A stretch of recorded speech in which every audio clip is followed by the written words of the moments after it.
is build this, but then how am I going to attach this brick wall to this stud wall? It's already built, I can't.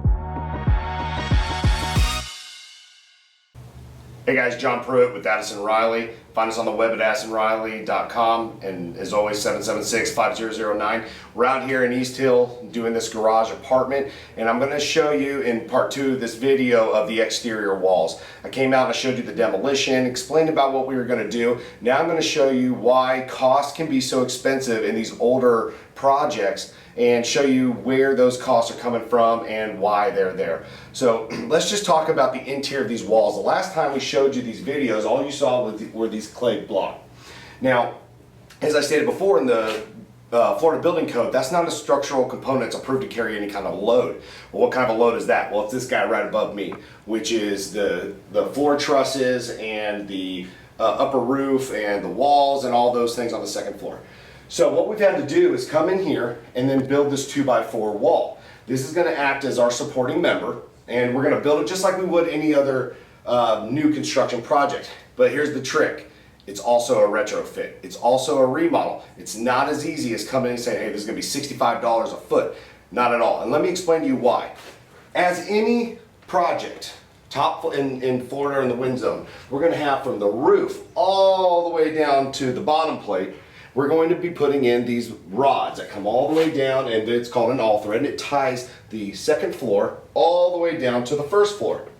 You'll see these straps, and we've got a lot of them all the way through. You see them about every 16 inches coming all the way down. We've got straps on the windows on your jack studs there. We've got these guys here holding on. We couldn't use SPF 4s, which is the typical component you would use, because we couldn't nail to the back.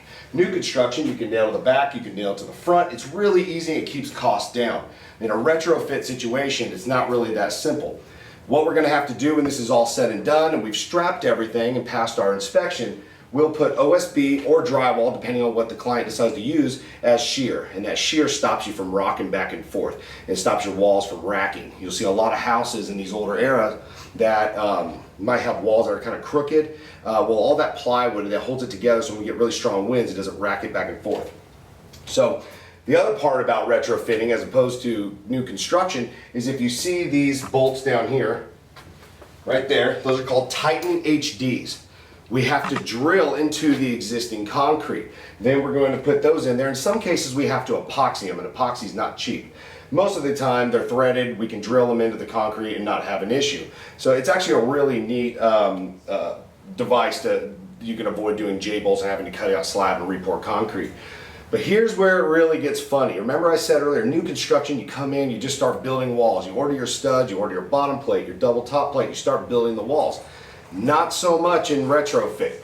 Here's the reason why. We're in a garage. It was an existing garage. Well, what does that mean? Every garage floor has to slope, and that's to keep water out. If you look at your own garage at home, you're going to notice that the back wall is going to be taller than the front wall if you were to shoot an elevation. And that's because you're supposed to slope it 1/8 of an inch every foot.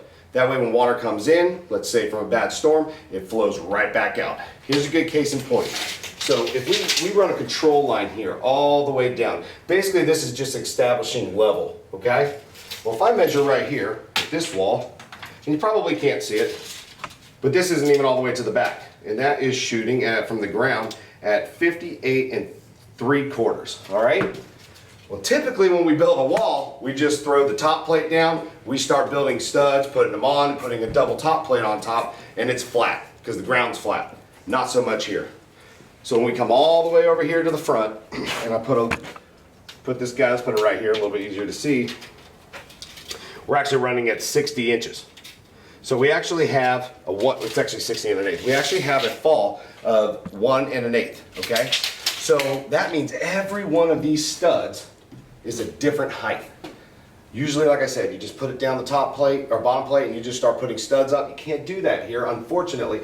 So the carpenter has to stand here, and every time he puts in a stud, he has to call out to the cut man and say, hey, I need this one at X, I need this one at X. And it just makes things so much more time consuming. So I want to show you one more thing in this video here, and it has to do with the exterior walls. And so let's back up, Chris. Let's see if we can show this. In the beginning, if you recall, and the lighting's going to be a little off, there was a beam that went all the way from front to back. All the way. So when that happened and we took that out, well, this wall was no longer attached to the wall in the back. That means this wall here is shaking back and forth.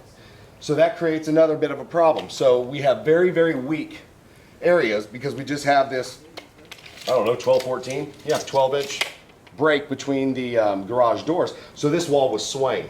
So what we have to do is build this, but then how am I going to attach this brick wall to this stud wall? It's already built. I can't put brick ties in it.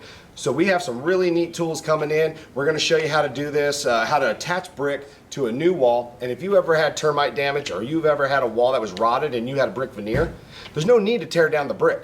We're going to show you how to fix it. We're going to show you how to do it correctly, and there's some really neat tools we'll show you. Hey, all right, guys, thanks for watching this video. As always, AddisonRiley.com. Find us on Facebook at Addison Riley LLC, 776-5009.